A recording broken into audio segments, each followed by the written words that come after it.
Good morning, good morning, good morning, Bethany. Uh, it is Thursday morning, and man, it's really quiet in our house all of a sudden. The kids are off to school. Darlene's taking the school. Should be here in a minute.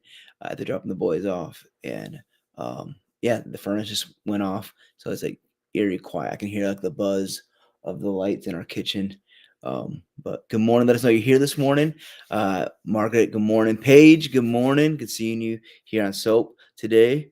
Um, yeah, it's gonna be a nice day outside. A couple days ago, it was freezing cold. We've been in the process. So if you watch Soap, if you've been with us, we have been in an apartment rental house for the last 2 years or so, and we just uh, bought a house this last month, and so we are moved in. Kind of, we basically just threw everything we had from the apartment, and it's in our house. We're actually right now. I'm sitting in our new dining area off of our living room.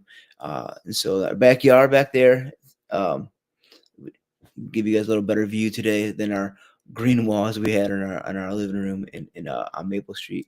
But good morning, Judy. Good morning, Abigail. Doug, good morning. Kelly, good morning. But yeah, it's a beautiful morning outside. So we moved the other day. We started last week, and and trying to get all of our bigger stuff like the dressers and things like that. Basically, what happened is this: our house is older. It was built in the '70s, and it was in mint condition from the '70s. We literally have shag carpet all over the house, and so like the room I'm in right now has, like, we call it the lava room because it's like this red, yellow, and green combination of shag. It looks like a lava, and then upstairs was all like purple shag, red shag, and orange shag in the different rooms. So we first got the house a couple weeks ago. We ripped all the carpet out. It had popcorn ceilings. Stripped all the ceilings down. I added all new electrical, added overhead lighting. We've painted all the rooms, getting the rooms ready because we figured that's what we needed to do to live is sleep in rooms. Darlene's here. Um, and so we did all that work 2 weeks ago. It's just been a real crazy season for a minute. Just so I get things ready so we can get out of the apartment. And so we're waiting for carpet. So right now, if I could show you guys, I'm not going to, but it's crazy in here. Um, like the room we're in, like, where I'm looking out right now, you guys see this nice view of the woods in the backyard. Um, what I'm seeing is a living room just with boxes and stuff everywhere. All of our dressers are lining one of the walls. So okay, since that carpet's coming, we didn't want to put all the furniture in the bedrooms because we'll have to move it all out. So right now, all of our mattresses are literally sitting on the floor. Like it's like it's like a very nice homeless camp. It's like a very nice, yeah. And so like they got nice painted walls and everything, and then they got their beds sitting on the floor. But down here in the living room, it's like there's my dresser, there's Darlene's dresser, there's Judith's dresser, Levi's dresser, and Ava's dresser lined up against the walls. So you like come downstairs, get your clothes, go upstairs. With all of our boxes and stuff, all the projects we've been working on, it's literally anywhere there's a flat surface is scattered full of stuff. Listen, I'm trying to keep the kitchen counters She's clean. keep the counter clean. Everybody keeps putting stuff on them. Yeah, But and I'm then like, this is my kitchen. we have like this main living room. Our house is like a tri-level, so it kind of goes in these half tiers. And so down at the main floor, there's like this living room, fireplace kind of room we call it, family room. And so that's kind of like the safe room. That's where we put the couch that we have.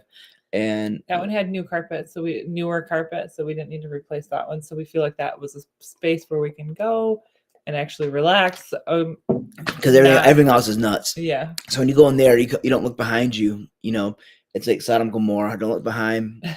Just go there. Just flee, and don't look behind you because then you'll see all the chaos and all the projects and other things. So it's like, so that's like the room you go in there and we need to breathe for a minute. And so, yeah. But yes, Margaret, it'll be wonderful when it's finished. Yeah. So just getting right now, like this is the last couple of days of getting everything out of the rental. So I'm excited for that so that I can start feeling like I can put things away. And where there's a couple other things we've got to do, projects we got to do here so we can really organize things. But I know the lighting's not great. This is probably the best spot we had at the moment. We had a flat surface to put the computer, and we had chairs to sit in. So you know, I know like, it's kind of nice view in the backyard, but I know the lighting's kind of glary. We have our little light we use buried somewhere. I don't know. It's on the trailer. I don't even know where my shoes are at.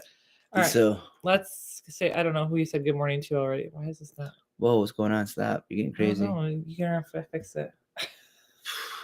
Okay. Well, I wanted to like scroll so I could see. So what are you doing?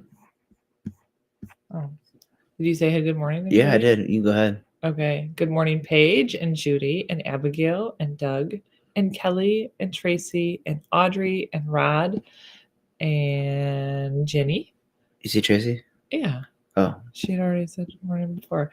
And Melody and Sue and David and Ellen. I think that's all the way to caught up. from city slickers to country bumpkins. Yeah. Yeah, pretty much.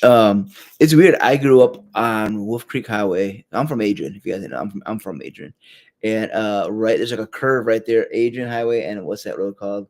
Like Lenawee Lenawee Hills. Hills, yeah. Right, there's a curve right there. I grew up right there on that curve, and I think I mentioned before, like every year we had people just who would go off the curve and crash in the ditches Yeah, your every dad summer. used to just stand out there and watch. Yeah, just watch. Oh, another Another accident. accident, like especially in summertime.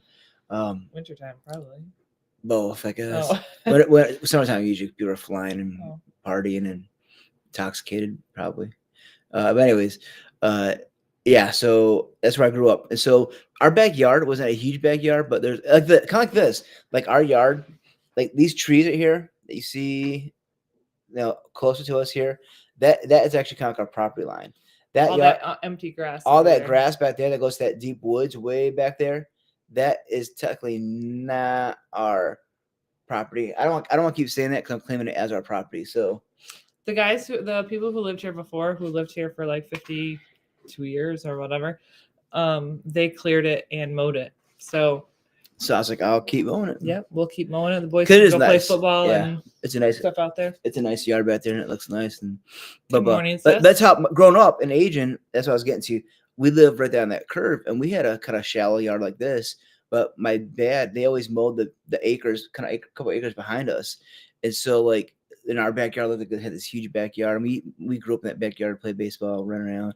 I had a mini bike for a while, rode it back there. But so it's probably the same thing here. Is what's going to happen is that'll be our yard. And, Ours. but yeah, We don't but have to pay taxes on it. and I'm always afraid of saying it. But I don't want to talk about. So, Just let anyways, the boys go play football. yeah. So I kind of lived like this before. I was, we're in the city on Wolf Creek, but so that's how kind of I grew up a little bit. But yes, ever since then we've lived in You don't have a back of your chair to like lean on. as we've lived in the city. I've been in the Well- city pretty much, other than Battle Creek. When we lived in Battle Creek, it was a neighborhood. But we live was more. a We live more in country the city than we have it. Like Yeah. we live right now. We're like right in the block of downtown Brooklyn. When Yeah. we live there. The last couple of years, my mom lives out on McKinsey Street. The last 2 years or so, we've lived on Maple. So like we're like walking distance to like ice cream places, which is like we like to do as a family. Right. Like, hey, let's go ride our bikes more to riding the, bikes to the to ice cream place. Yeah, but now we're a little further out. Good Sorry. morning, Rossmans. But yeah, well, let's jump in. It's Yeah. 8:10. Yeah.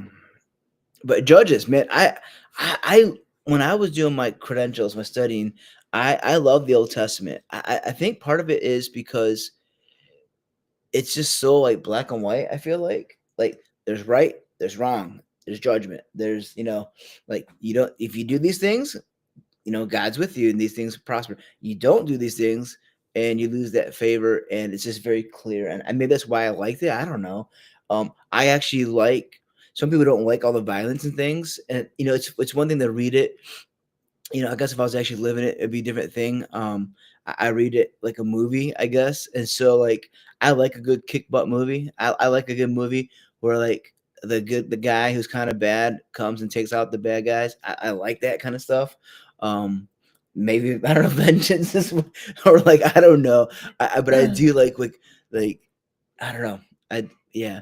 Like I'm a very people describe. I've heard people say things like Pastor Eric's very gentle. He's very nice. He's very caring, and I hope I am. I do try to be those things. That's the Jesus in me. That's Jesus' heart in me. In my mind and things, I am like vengeance and angry sometimes, and yeah. So like God keeps it under cap. Like there's been times with people.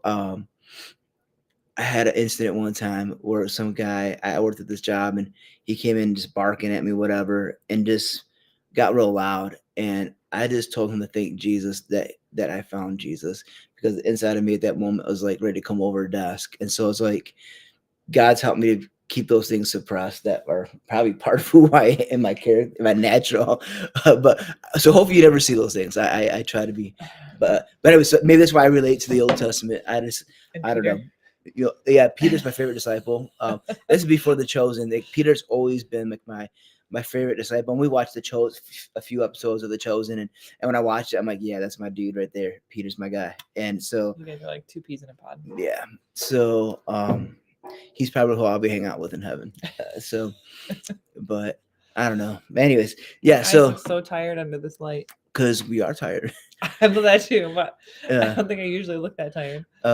but let's jump in. So Old Testament. So Judges, right? We're story of Samson. There's actually a movie that was made. I don't know, probably longer. I think probably 10 years ago Yeah, now. it's Plus, it was probably really at least 8 years it was ago. done very well, I thought. Anyways, takes the story and it's pretty accurate to the story. Yeah, it was. I mean, It's kind of like, the Chosen, or if you watch the House of David, it's interpretive, right? We don't have every account of every second of their lives, right. but biblically, it's pretty much, like, you could read that and be like, okay, that's the about. It's more accurate than VeggieTales, probably. Okay, so it's like, it was good, and How come so they didn't make it? Did they make a Samson VeggieTales?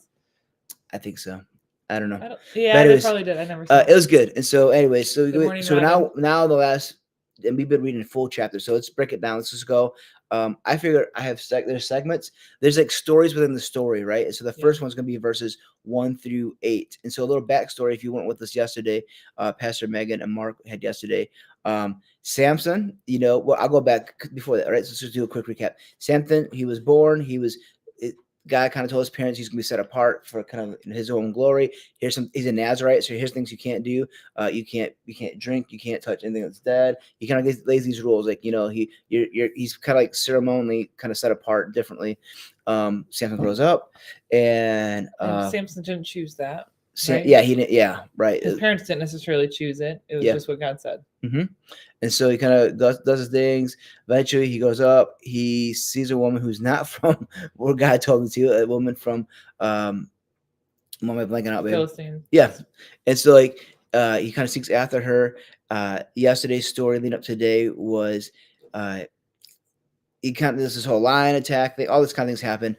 Now, so we're kind of at his wedding, right? And so, The end of yesterday was and at his wedding. yeah, so we're And then continue he that part of the left story. So because he was angry. at the end of that story, he leaves, and now we're gonna pick that up from verse 1 through 8. So go ahead, babe. Verse 1. Okay. Whoops, my phone just turned off. So at the end of yesterday, he left, and so his wife was given away, right? Okay, so then today it says later on, okay, so we don't know how much longer. He was in the middle of a wedding ceremony and he left, basically. And Because back then they had like a week long wedding it ceremony. wasn't just like it wasn't like one day. Yeah. It was like this whole ceremony for consecutive days. But you had to finish that the last night on the wedding night in order to actually be married. Like that was their tradition. So yeah, so when you slept together, that was kind of like that sealed the deal. Yeah. That was like the final thing. Yeah, and covenant and everything else, they were, he'll call her. You'll see here. He's my wife. Like, they were married in every other way. Things. They were ceremonially married, whatever. But he didn't stay to finish the week. So it says later on during the wheat harvest, Samson took a young goat as a present to his wife. He said, "I'm going in my wife's room to sleep with her," but her father wouldn't let him in. "I truly thought you must hate her," her father explained. "So I gave her in marriage to your best man. But look, her younger sister is even more beautiful than she is. Marry her instead." Samson said, "This time I cannot be blamed for everything I am going to do to you Philistines." Then he went out and caught 300 foxes. First of all, how do you catch 300 foxes? That was my question. Sorry. Yeah. No, but go ahead. He tied their tails together in pairs, and he fastened a torch to each pair of tails. Then he lit the torches and let the foxes run through the grain fields of the Philistines. He burned all of their grain to the ground, including the sheaves and the uncut grain. He also destroyed the vineyards and the olive groves. "Who did this?" the Philistines demanded. "Samson," was the reply, "because his father-in-law from Timnah gave Samson's wife to be married to his best man." So the Philistines went and got the woman and her father and burned them to death. "Because you did this," Samson vowed, "I won't rest until I take revenge on you." So he attacked the Philistines with great fury and killed many of them. Then he went to live in a cave in the rock of Edom. Yeah. So one real important thing I forgot about that led up to this, you're like, wow, this is if you just jumped in today, like, wow, he didn't go. He left anger, left his wife there, comes back and is like, gets mad at everybody. Like, what's his deal?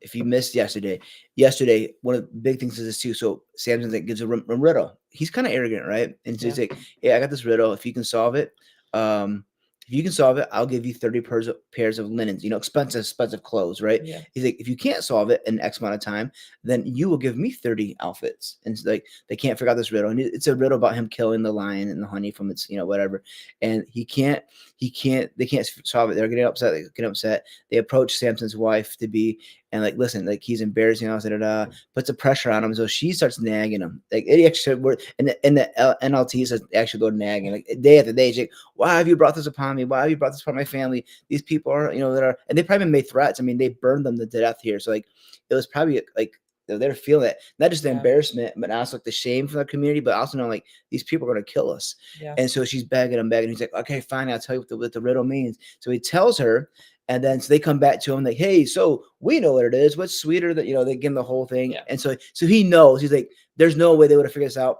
She told them that's what led to the whole argument in the first place, right? Yeah. They should have went to the marriage one day. That's what they should have done. Samson should have went to the marriage one day, and they could have painted a picture. It would have been cool, right? If you went to marriage one day, it was a great event. If you missed it, then you need to join us next year for sure.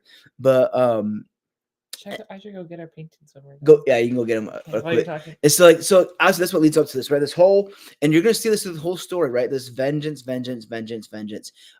Bad decisions lead to other bad decisions, and retaliation to retaliation, vengeance, vengeance, vengeance. Right? It just keeps going back and forth here, like ping pong. And so I was gonna show you real quick. So one of the activities we did for the marriage one day was they said paint your spouse. So they gave us all paintings, and so like, okay, you can go. Say the best for last. So this was Darlene's. Yeah, get closer. This is Eric. So this is actually a picture that I actually have of him wearing a pink It's pretty scarf. accurate. A pink Yeah. scarf, flexing his muscles with a red Santa hat on. It's a real thing. It was a real picture. And this one, I'm not sure you're gonna be able to tell the difference between real life and the picture. Yeah, it's pretty accurate. Boom! Look at that. Look at the camera and smile like that. Straight. Yeah, I mean, I can't. Big eyes. Babe. Oh, it's right here. I couldn't tell the difference. I couldn't tell which one was real life. All right. Anyway, so Hey, marriage one I day. did pretty good. You seen some other ones? They were downright scary. Yes, you. Yeah. I'm like, some of those people are had an argument after they on the way home. Like, why did you? Yeah. That's how you see me, But- whatever.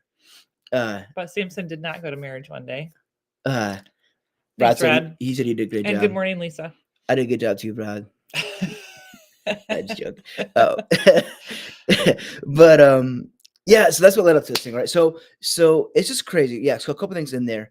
And here's the thing we're going to end with, but I'm going to say it. You're going to see the whole time. God can use flawed, disobedient people to accomplish His purpose. That's kind of the story of Samson. It really is like, God uses flawed, disobedient people somehow to accomplish His purpose. So, anyways, yes, you mentioned how do you even catch 300 foxes? I don't know. I have no idea how you catch any foxes. They're quick and sly, right? And they so can jump, and they Yeah. so it's not like he could like go grab where did he even find 300 he foxes? just did, and he caught them. Yeah. And so that's 150 torches burning through their fields. Tracy, she said her husband's painting of her. She looked like Dog the Bounty Hunter. All right, I gotta get the image Okay, out. yeah. Okay. But anyways, so this is the start of this whole thing's gonna escalate, right? Samson got mad because and they kind of forced her, which kind of forced his hand in the whole thing, and so he retaliates. What it says is that after they kind of reveal his riddle, he goes out and just like kills 30 guys. And he takes their clothes and brings them like, here's your clothes, then fine, whatever. So of course that probably gets around. So then he leaves, right? He's upset with his wife because for telling him this thing, and then comes back and trying to make some ends, and then finds out that she is no longer available. Like, right? It's like this happened probably within days. Like I said, the wedding ceremony. And not just that. I mean, his father-in-law was like, "Hey, we thought you hated it. We thought you were upset. Like we didn't know what to do, and we've already had the ceremony. Like, you got to think these things were like a big deal. These wedding ceremonies were a huge deal for your family. I mean, you got to think about your family reputation, your name. Think about Jesus, right? Think about Jesus when he went to the wedding, and like they ran out of wine. Like, Jesus, please, please, like this is embarrassing to our family. Like please do something about this, right? So weddings were different than what they were now. They're like a Yeah. huge part of like kind of a blessing of that marriage, but also like for your family, your reputation, honoring God. Like this is a huge thing that they spent. It's a big part of their culture, and so like for Santa to be like take off and leave is like what are we gonna do? Like we all of our guests are here, all of our people are here. All this the ceremony. It's like I gave him to the best man. It doesn't make sense to us, And but in their culture, well, and at first I said to Eric, I was like, well, like, why would his best man marry him, marry her or whatever if he knew Samson? But then Eric pointed out, he's like, well, the wedding party was picked by the bride I think so. family. It feels That's what it sounds it reads like. that Yeah. way. It reads that kind of like they selected the people to be in the wedding. Yeah. So it's probably somebody even from their village. It's probably the guy actually really wanted to marry her. The high Right. school guy who actually wanted to marry her, but Sam's like, no, I'm going to. Sorry. Yeah. Who knows? Yeah, my best friend's wedding. Whatever. Yeah. Anyways, it's a movie. And so, however it pans out, and it's just like weird. Like it's just culture's different. And then the dad's like, well, my younger daughter's even prettier. You can have her, whatever. It's just cultural things. We can't have time to get into all that. But so that's kind of what happens. Right? It was just crazy. And I mean, there's no like regard for like thinking of this stuff out, right? Right. Samson's reactions are pretty extreme, right? Pretty big. Burns all the crops down. Listen, here, and I'm going to say this later. It is during harvest time. You're going to see this later on. So I already have this later on my notes, but every one of their responses, Samson's responses, the people's responses, doesn't just affect those immediate people who are involved. Everybody involved. Those crops that got burned down, all the innocent people who had nothing to do with this, lost all their food, all their crops. You know what I mean? You're going to see this back and forth, and I'm going to talk more about it in here in a second. But like huge, they almost like who can out top the next one. That's what sin does, right? It gets bigger, and it gets bigger, and it gets bigger. That's what anger does. That's what vengeance does. It's out small conflict, and it's like, now I'm going to do something even bigger. I'm going to hurt them more. You punch me once, I'm going to punch you twice. Whatever. It gets bigger and bigger. It's this ugly thing that kind of just keeps building. And so that's what's going to escalate here in the story. So I mean, so they went to that point, like, hey, you burned our fields down. We just burnt your wife and her dad down. We just burned them alive. Your wife, like, that wasn't really your wife. It's like, yeah, that guy, that poor best man, that didn't last long. Anyway, sorry, but like, you know what I mean? Like, it just gets bigger and bigger. And so let's go keep reading 9 through 13. The Philistines retaliated by setting up camp in Judah and spreading out near the town of Lehi. The men of Judah asked the Philistines, "Why are you attacking us?" The Philistines replied, "We've come to capture Samson. We've come to pay him back for what he did to us." So 3,000 men of Judah went down to get Samson at the cave in the rock of Edom, and they said to Samson, "Don't you realize the Philistines rule over us? What are you doing to us?" But Samson replied, "I only did to them what they did to me." But the men of Judah told him, "We have come to tie you up and hand you over to the Philistines." "All right," Samson said, "but promise that you don't kill, or that you won't kill me yourselves." "We will only tie you up and hand you over to the Philistines," they replied. "We won't kill you." So they tied him up with 2 new ropes and brought him up from the rock. So basically, if you're tracking that, Samson does this huge retaliation, burns the fields down, goes back to his land, his people, and he's living in the cave, right? Kind of hiding out. And because he's done this now, time has gone by, right? This probably wasn't overnight. This has been happening. Time goes by. The Philistines like, we're going to take revenge. We're going to find Samson, and his people are going to pay for this, just like our people had to pay for this, right? Like I said, it's escalating. Now it was no longer those men who were upset and got punked out, and it wasn't longer those guys. Now Samson, he affected all of their community. Now the whole community is like, they did this, because he burnt all their stuff. Now this is huge escalating. 3,000 men who were willing to say, yeah, let's go down there. Like, we're done. Like, they're going to pay for what he did to us. And so they go and they start retaliating against the people of Judah, right? And now they're feeling it, like, what have you brought this upon us, Samson? Like, you brought your personal things, whatever. We're already oppressed by these people, right? They already rule over us, and now they're on there punishing us because of your actions even more. And so they go to get him, and he's like, okay, he's willing. He's like, just don't kill me yourself. Like, I'm not going to die at your hand. Like, just bring me to them. And that's kind of what I said before, is that um, people are suffering because his own actions and his response, his decisions affect the lives of everyone around him. Even the people he loves and cares about. You know, like he Samson, although he has like this like brutal strength, you know, that God comes upon him, whatever, and does these crazy things. Like Rod said, he's Samson. That's how he got 300. Yeah, exactly. God is like this thing would come upon him, and he would just be able to do these crazy things. Um, but but he wasn't just like some barbarian. Like he loved his family. You see him going to his mom and dad. You see like those were his people. Like he wasn't just some like uh what do you want, like a nomad that just goes around just destroying things, whatever. Like he cares, right? He finds somebody he loves, and he's not just like some ruthless barbarian. Like he is like these are his people, right? He cares about, and but now these people are also being afflicted with his own from his decisions, and I thought about this. I wrote down. His response, his decisions affect the lives of everyone around him, especially the people he loves and care about. Um, but that's how we are every day in our lives. You know, when we have that mindset and that heart, where we are either we're selfish. We think we want to act upon what makes us happy. We want to do what we do, regardless of the consequences of what it might cost other people. When we get caught up in our own sin, when we get caught up in things in our own lives, it affects so many people.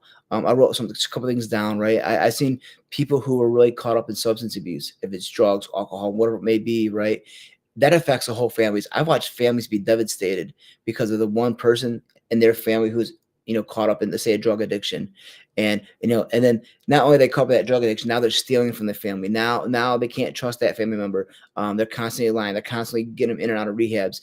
Um, and it breaks my heart because when I see these family members who go through that, it's not because they don't love that individual. It just breaks their heart because like we can't do anything to fix them, and it just and they've tried and they tried and they tried and tried for years to help this individual to the point it's like we don't know we can do anymore except for maybe cut them off. But that addiction, that sin, and not that that person's a bad person, right? It's just that addiction, that addiction and also the sinfulness that comes with it, and the shame and everything else that comes with addiction, right?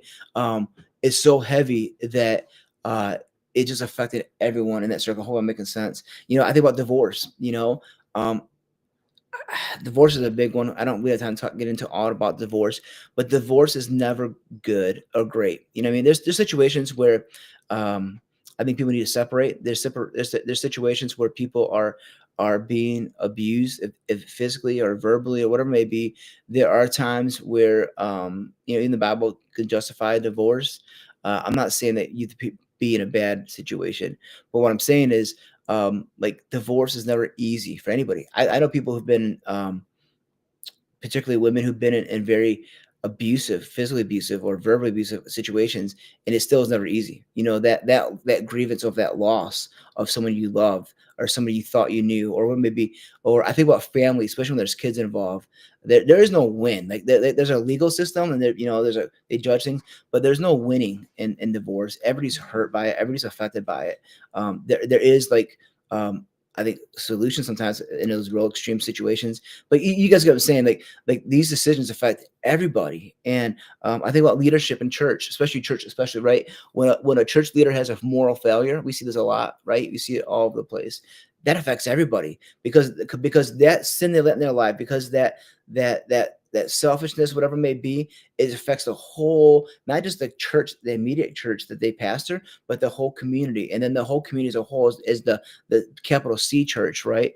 And so when we read this story, it just reminds me of that man, our lives affect so many other people's lives, and our actions affect so many other people's actions, and we see this so much in the story of Samson. It's affecting everybody, even his own camp, right? And so um just a reminder to us, as we want to have vengeance hearts, or we want to take things into our own hands and do things in our own ways.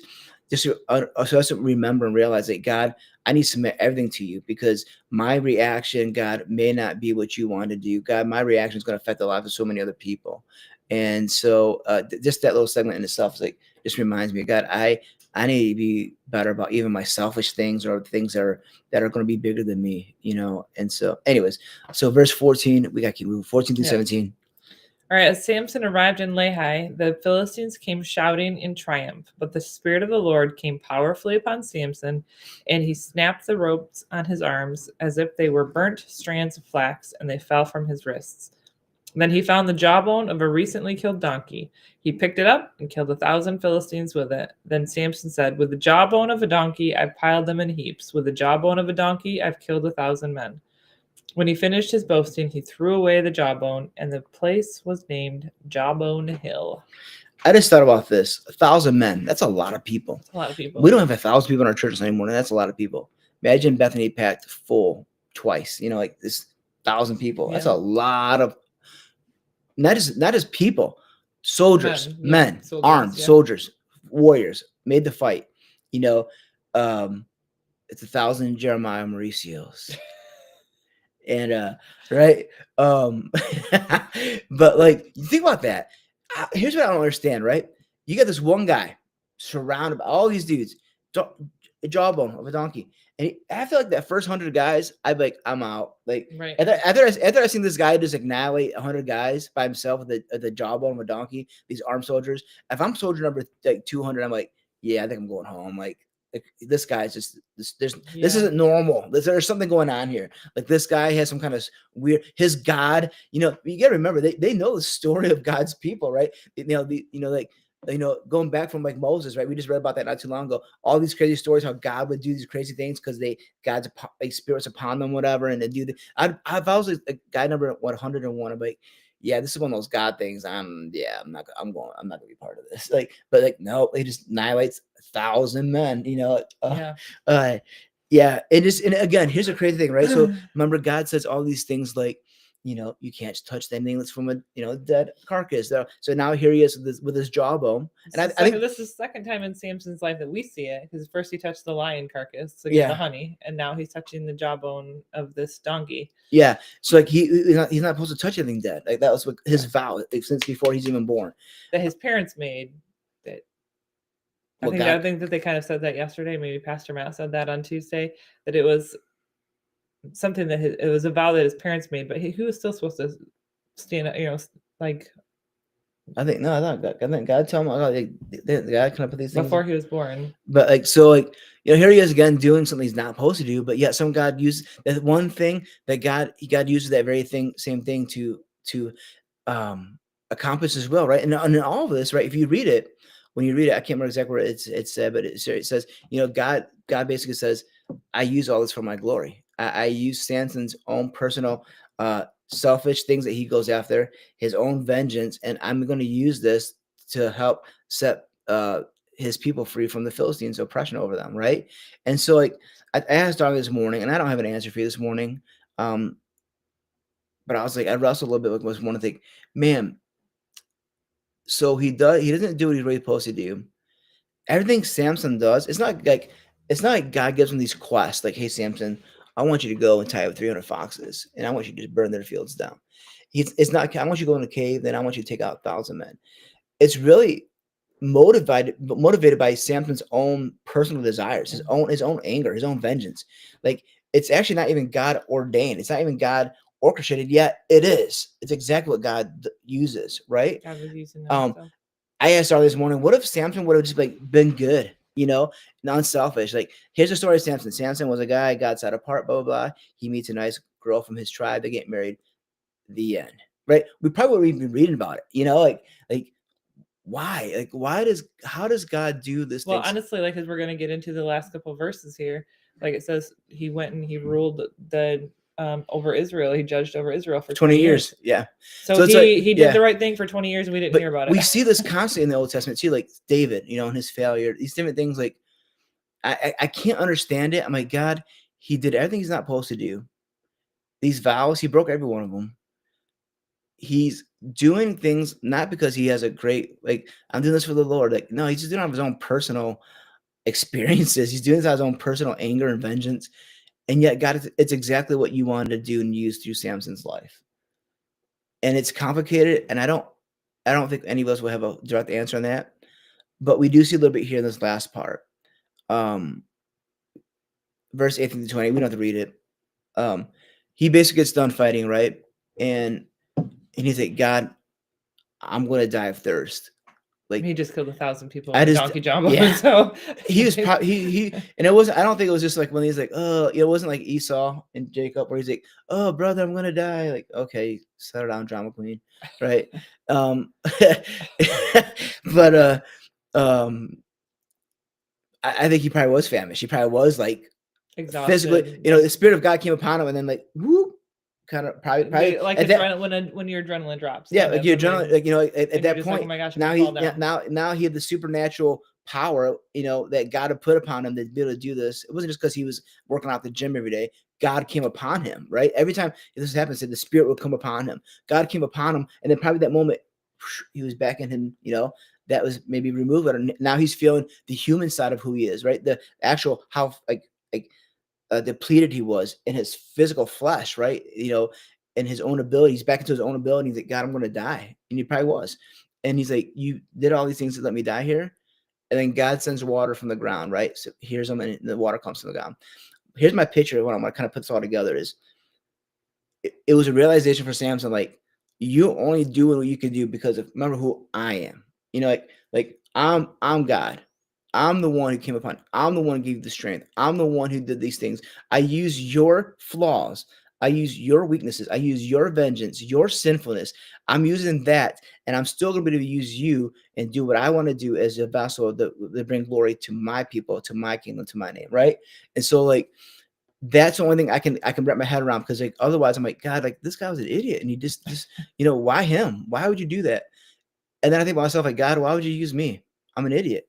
God, God, I have, I'm a sinful person. I have wrong thoughts. I have anger. I have wrong motives. And God's like, yep, like Samson, like, God, I want to let you be part of Bethany. I'm going to let you plant a campus in Clinton. I'm going to let you, what I'm saying? Like God, like, yeah, I'm not much different than Samson in the scope of things. You're not much different than Samson. Maybe you don't kill 1,000 people with donkey jawbones, but you know what I'm saying? Like, in your own flaws, in your own weaknesses, in your own sinful nature, God says, yep, you know what though? I'm going to use you. But let's be reminded that God is the one who should get glory for the victories. God's the one who gets praise for the things in our lives. God's the one who supplies water from the ground. It's not in our own might, not by our own power, not by our own strength. It's a verse. It's a song too. That's how I remember it. Right? You guys know the jingle, right? Let's remember it's God. It's God. It's God. Let's do the right things. Let's honor God. Let's follow God. The story of Samson would have been much different, I think, but God used that somehow, and God uses us somehow in our flaws. That's my big That's good. observation takeaway. But Okay. all right, Should pray. yeah, Okay. All right, Heavenly Father, we thank you so much for this day. We thank you for your scripture. We thank you for the stories of men who have lived, who are flawed, but you use them, Lord. Lord, help us to be used by you. Lord, help us to strive to be obedient and strive to hear your voice and to follow your word, Lord. But we pray, regardless of the bad decisions that we make, Lord, that you would continue to use us, Lord, and help us to bring glory to your name. And we thank you and we pray blessing over everybody here today, Lord. I just pray health and wholeness. I pray that you bring safety and provision and that your name would be glorified in our lives. In Jesus' name we pray. Amen. amen. You guys have a great day, and maybe next time we're on soap, we'll actually find our little light. So